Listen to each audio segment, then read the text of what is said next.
Technology related videos ನೋಡಲು subscribe ಮಾಡ್ಕೊಳ್ಳಿ. Technical ಜಗತ್ತು ಯೂಟ್ಯೂಬ್ ಚಾನಲ್ಗೆ ಹಾಗೂ ಬೆಲ್ ಐಕಾನ್ನ ಕ್ಲಿಕ್ ಮಾಡಿ. ಇದರಿಂದ ನಾನು ಅಪ್ಲೋಡ್ ಮಾಡೋ ಪ್ರತಿಯೊಂದು ವಿಡಿಯೋಸು ಬೇಗನೆ ನೋಡ್ಬೋದು. ಹಾಯ್ ಫ್ರೆಂಡ್ಸ್, ನಿಮ್ಮೆಲ್ಲರಿಗೂ ಟೆಕ್ನಿಕಲ್ ಜಗತ್ತು ಯೂಟ್ಯೂಬ್ ಚಾನಲ್ಗೆ ಸ್ವಾಗತ. ಇವತ್ತಿನ ವಿಡಿಯೋದಲ್ಲಿ ನಾವು ಒಂದು ಇಂಪಾರ್ಟೆಂಟ್ ಇನ್ಫಾರ್ಮೇಷನ್ ತಿಳ್ಕೊಳ್ಳೋಣ. ತುಂಬ ಜನ ನನಗೆ ಕಮೆಂಟ್ ಮಾಡ್ತಾ ಇದ್ರು, ಅದೇನು ಅಂದರೆ ನೋಡಿ, ಪ್ಲೇಸ್ಟೋರಲ್ಲಿ ನಾವು ಯಾವುದೇ ಒಂದು ಆ್ಯಪ್ಸ್ನ ನಾವು ಡೌನ್ಲೋಡ್ ಮಾಡಬೇಕು ಅಂದರೆ ಅಂಥ ಟೈಮಲ್ಲಿ ಅದು ಈಸಿಯಾಗಿ ಡೌನ್ಲೋಡ್ ಆಗೋಲ್ಲ, ಡೌನ್ಲೋಡ್ ಪೆಂಡಿಂಗ್ ಅಂತ ಬರ್ತಾ ಇರುತ್ತೆ. ತುಂಬ ಜನ ಈ ಪ್ರಾಬ್ಲಮ್ನ ಫೇಸ್ ಮಾಡಿರ್ತೀರ. ಈ ಪ್ರಾಬ್ಲಮ್ಗೆ ಸೊಲ್ಯೂಷನ್ ಏನು ಅಂತ ನಾವು ಈ ವಿಡಿಯೋದಲ್ಲಿ ತಿಳ್ಕೊಳ್ಳೋಣ. ಅದೇನು ಅಂದರೆ ನೋಡಿ, ನಾನು ಎಕ್ಸಾಂಪಲ್ ಆಗಿ ತೊಗೊಬೇಕು ಅಂದರೆ, ನೀವು ನಾರ್ಮಲ್ ಆಗಿ ಪ್ಲೇಸ್ಟೋರಿಗೆ ಹೋಗಿರ್ತೀರ. ಪ್ಲೇಸ್ಟೋರಿಗೆ ಹೋಗಿ ಯಾವುದೋ ಒಂದು ಆ್ಯಪ್ನ ನೀವು ಸರ್ಚ್ ಮಾಡಿರ್ತೀರ. ಈಗ ನೀವು ಇನ್ಸ್ಟಾಲ್ ಅಂತ ಕ್ಲಿಕ್ ಮಾಡಿದ್ಮೇಲೆ ನಿಮಗೆ ಡೌನ್ಲೋಡ್ ಪೆಂಡಿಂಗ್ ಅಂತ ಬರುತ್ತೆ. ತುಂಬ ಜನಕ್ಕೆ ಈ ಥರ ನೋಡಿ ಅಕ್ಸೆಪ್ಟ್ ಅಂತ ಕೊಟ್ಟಿರ್ತೀವಿ, ಡೌನ್ಲೋಡ್ ಪೆಂಡಿಂಗ್ ಅಂತ ಸ್ಟಾರ್ಟ್ ಆಗಿರುತ್ತೆ. ಬಟ್ ಅದಕ್ಕೆ ಸೊಲ್ಯೂಷನ್ ಏನು ಅಂತ ನಾವು ತಿಳ್ಕೊಳ್ಳೋಣ. ನೋಡಿ, ಸಿಂಪಲ್ ಆಗಿ ನೀವು ಫಸ್ಟ್ ಸೆಟ್ಟಿಂಗ್ಸಿಗೆ ಹೋಗಿ. ನಾನು ಸಿಂಪಲ್ ಸೆಟ್ಟಿಂಗ್ಸನ್ನು ನಿಮಗೆ ತಿಳಿಸ್ಕೊಡ್ತೀನಿ.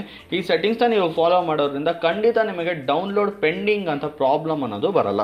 ಅದು ಯಾವುದು ಅಂತ ನೋಡಿ ನಾವು ತಿಳ್ಕೊಳ್ಳೋಣ. ನೋಡಿ, ಫಸ್ಟು ನಾನೀಗ ಅಪ್ಲಿಕೇಶನ್ಸ್ಗೆ ಹೋಗಬೇಕಾಗುತ್ತೆ. ಓಕೆ, ಫಸ್ಟು ಸೆಟ್ಟಿಂಗ್ಸ್ ಹೋದ ನಂತರ ನೀವು ಅಪ್ಲಿಕೇಶನ್ಗೆ ಹೋಗಿ. ಅದಾದಮೇಲೆ ಅಪ್ಲಿಕೇಶನ್ ಮ್ಯಾನೇಜರ್ ಅಂತ ಬರುತ್ತೆ. ಅಪ್ಲಿಕೇಶನ್ ಮ್ಯಾನೇಜರಲ್ಲಿ ಫಸ್ಟ್ ನಿಮಗೆ ಆಲ್ ಅಂತ ಇಲ್ಲಿ ಕಾಣುತ್ತೆ. ನಿಮಗೆ ಫಸ್ಟ್ ಇಲ್ಲಿ ಅಪ್ಲಿಕೇಶನ್ ಮ್ಯಾನೇಜರ್ ಓಪನ್ ಮಾಡಿದ ತಕ್ಷಣ ನಿಮಗೆ ಆಲ್ ಅಂತ ಟೈಪ್ ಮಾಡಿದ್ಮೇಲೆ ನೀವು ಜಸ್ಟ್ ಇಲ್ಲಿ ಡೌನ್ಲೋಡ್ ಮ್ಯಾನೇಜರ್ ಅಂತ ಒಂದು ಆಪ್ಷನ್ ಸಿಗುತ್ತೆ. ತುಂಬ ಮೊಬೈಲ್ಸ್ಗಳಲ್ಲಿ ಡೌನ್ಲೋಡ್ ಅಂತ ಆಪ್ಷನ್ ಇರುತ್ತೆ, ಅಥವಾ ಡೌನ್ಲೋಡ್ಸ್ ಅಂತ ಆಪ್ಷನ್ ಇರುತ್ತೆ, ಅಥವಾ ಡೌನ್ಲೋಡ್ ಮ್ಯಾನೇಜರ್ ಅಂತ ಆಪ್ಷನ್ ಇರುತ್ತೆ. ನೀವು ಅದನ್ನು ಓಪನ್ ಮಾಡಿದ ನಂತರ ಫಸ್ಟು ಕ್ಲಿಯರ್ ಡಾಟಾ ಅನ್ನೋದನ್ನು ನೀವು ಮಾಡಬೇಕಾಗುತ್ತೆ. ಓಕೆ, ಕ್ಲಿಯರ್ ಡಾಟಾ ಮಾಡಿದ ನಂತರ ಇಲ್ಲಿ ಡಿಸೇಬಲ್ ಅಂತ ಒಂದು ಸತಿ ಮಾಡಿ, ಮತ್ತು ಎನೇಬಲ್ ಮಾಡಿ. ಓಕೆ, ನೋಡಿ, ಫಸ್ಟ್ ಎನೇಬಲ್ ಮತ್ತು ಡಿಸೇಬಲ್ ಮಾಡಿದ ನಂತರ ಫಸ್ಟು ನೀವು ಡಿಸೇಬಲ್ ಮಾಡಿ, ಅದಾದಮೇಲೆ ಎನೇಬಲ್ ಮಾಡಿ. ಅದಾದಮೇಲಿಂದ ಇಲ್ಲಿ ಕ್ಲಿಯರ್ ಡಾಟಾ ಅನ್ನೋದನ್ನು ನೀವು ಕ್ಲಿಕ್ ಮಾಡಬೇಕಾಗುತ್ತೆ. ಓಕೆ, ಅದಾದಮೇಲಿಂದ ನೆಕ್ಸ್ಟು ಡೌನ್ಲೋಡ್ಸ್ಗೆ ಹೋಗಿ. ಅದಾದಮೇಲೆ ನೆಕ್ಸ್ಟು ಗೂಗಲ್ ಪ್ಲೇಸ್ಟೋರ್ ಅಂತ ಆಪ್ಷನ್ ಕ್ಲಿಕ್ ಮಾಡಿ. ಇದಾದಮೇಲಿಂದ ನಿಮಗೆ ಇಲ್ಲಿ ಕ್ಲಿಯರ್ ಕ್ಯಾಶ್ ಅನ್ನೋದು ಇರುತ್ತೆ, ಅಥವಾ ಕ್ಲಿಯರ್ ಡಾಟಾ ಅನ್ನೋದು ಕೂಡ ಸೆಲೆಕ್ಟ್ ಮಾಡ್ಬೋದು, ಯಾವುದೇ ಪ್ರಾಬ್ಲಮ್ ಇಲ್ಲ. ಬಟ್ ಇಲ್ಲಿ ಕ್ಯಾಶ್ನ ಕ್ಲಿಯರ್ ಮಾಡಿ. ಸೊ ಸಾಕು. ಈ ಎರಡು ಸೆಟ್ಟಿಂಗ್ಸ್ನ ನೀವು ಫಾಲೋ ಮಾಡೋದ್ರಿಂದ ಖಂಡಿತ ನಿಮಗೆ ಡೌನ್ಲೋಡ್ ಪೆಂಡಿಂಗ್ ಅಂತ ಆಪ್ಷನ್ ಬರಲ್ಲ. ಮತ್ತು ನಿಮಗೆ ಎಕ್ಸ್ಟ್ರಾ ಸೆಟ್ಟಿಂಗ್ಸಿಗೆ ಹೋಗೋದಾದರೆ ಇಲ್ಲಿ ಕೂಡ ನೀವು ಚೆಕ್ ಮಾಡ್ಬೋದು. ನಾನು ಆಲ್ರೆಡಿ ತುಂಬ ವೀಡಿಯೋಸ್ಗಳಲ್ಲಿ ಹೇಳಿದ್ದೆ, ಇಲ್ಲಿ ಸ್ಟೋರೇಜ್ ಅಂತ ಒಂದು ಆಪ್ಷನ್ ಬರುತ್ತೆ, ಇಲ್ಲಿ ಕ್ಯಾಶ್ ಅಂತ ಇರುತ್ತೆ. ಇದು ನನಗೆ ಕೂಡ ಇದು ಅವಶ್ಯಕತೆ ಇರಲ್ಲ, ಆಪ್ಷನಲ್ ಬೇಕು ಅಂದರೆ ನಿಮಗೆ ಕ್ಯಾಶು ಡಾಟಾ ಕೂಡ ನೀವು ಡಿಲೀಟ್ ಮಾಡ್ಬೋದು. ಈ ಮೂರು ಇಂಪಾರ್ಟೆಂಟ್ ಸೆಟ್ಟಿಂಗ್ಸನ್ನ ನೀವು ಫಾಲೋ ಮಾಡೋದ್ರಿಂದ ಖಂಡಿತ ನಿಮಗೆ ಡೌನ್ಲೋಡ್ ಪೆಂಡಿಂಗ್ ಅಂತ ಬರಲ್ಲ.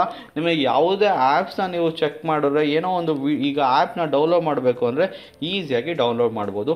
ತುಂಬಾ ಬೆಸ್ಟ್ ಟಿಪ್ ಅಂತ ಹೇಳೋಕ್ಕೆ ಇಷ್ಟಪಡ್ತೀನಿ. ಯಾಕೆಂದರೆ ಒಂದು ಸತಿ ನೀವು ಡೌನ್ಲೋಡ್ ಮಾಡಿ, ಸಪೋಸ್ ಈಗ ಡೌನ್ಲೋಡ್ ಪೆಂಡಿಂಗ್ ಅಂತ ಆಪ್ಷನ್ ಬಂತು ಅಂದರೆ ಈ ಸಿಂಪಲ್ ಸೆಟ್ಟಿಂಗ್ಸ್ನ ನೀವು ಫಾಲೋ ಮಾಡೋದ್ರಿಂದ ಖಂಡಿತ ನೀವು ಯಾವುದೇ ಆ್ಯಪ್ಸ್ಗಳನ್ನ ನೀವು ಡೌನ್ಲೋಡ್ ಮಾಡ್ಬೋದು, ಯಾವುದೇ ಪ್ರಾಬ್ಲಮ್ ಕೂಡ ಬರಲ್ಲ. ಫ್ರೆಂಡ್ಸ್, ಈ ವಿಡಿಯೋ ಈ ವಿಡಿಯೋ ನಿಮಗೆ ಇಷ್ಟ ಆಯಿತು ಅಂತ ಅಂದ್ಕೊತೀನಿ. ಈ ವಿಡಿಯೋ ನಿಮಗೆ ಇಷ್ಟ ಆಯಿತು ಅಂದರೆ ಈ ವಿಡಿಯೋಗೊಂದು ಲೈಕ್ ಮಾಡಿ, ಹಾಗೂ ನಿಮ್ಮ ಅಭಿಪ್ರಾಯಗಳನ್ನು ಕಮೆಂಟ್ ಸೆಕ್ಷನಲ್ಲಿ ತಿಳಿಸ್ಕೊಡಿ. ಇದು ನನಗೆ ತುಂಬಾ ಇಂಪಾರ್ಟೆಂಟ್ ಆಗುತ್ತೆ.